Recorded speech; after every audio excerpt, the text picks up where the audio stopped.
8 vota për dhe një abstenim, asnjë kundër. Gjyqtari Ngallnim Arni emërohet kryetari i gjykatës në Melore në Prishtinë.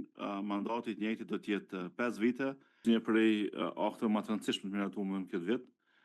Meqense realisht organizon në mënyrë unike çështjen e gjithë gjykatave në procese gjyqësore.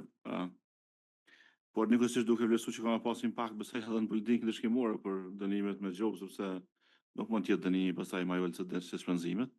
Pra ka realisht sipas vlerësimeve kështu vetë rast individuale ka impakte dyfisht ky proces. Dhe njëkohësisht besoj që ka me kontribu po ashtu në tyrat që sistemi gjyqësor gjeneron në buxhetin e vendit. Pra në këtë rast besoj që do të ketë arritje. Objektiv kryesor i këtij dokumenti është rritja e transparencës dhe llogaridhënies dhe besueshmërisë në publikun për sistemin gjyqësor përmes publikimit të rregullt dhe në kohë të vendimeve, dokumenteve strategjike, raporteve, planeve të punës dhe informatave të tjera të cilat janë me karakter publik.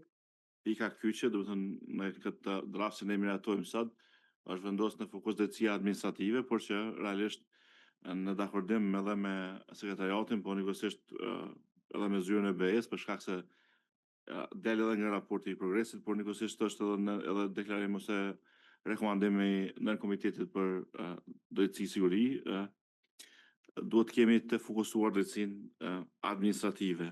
Plani është i strukturuar në alternativë. Nëse eventualisht nuk do të kemi gjykata administrative gjatë vitit 2026, atëherë e gjithë ky plan shkon në fuqizim të departamentit për çështje administrative në strukturën aktuale që ka, por që do të ketë patjetër organogram 474 pozita në sistemin gjyqësor, në fakt përfaqësojnë nivelin më të ulët në ballkonin perëndimor, sipas mesatarës për numrin e popullsisë, dhe kjo njëkohësisht do duhet paraqisë një alarm për dy pushtete të tjera, ekzekutivin dhe legislativin, sepse Kosova pavarësisht që ka një hartë horizontale të shtrirë, të ndryshme nga vendet tjera të ballkonit perëndimor, që në kupton që numri gjyqtarëve duhet të jetë mbi mesatarën e vendit të ballkonit perëndimor, për fatkeq ne vazhdojmë që janë në mesatarën e vendeve të ballkonit perëndimor.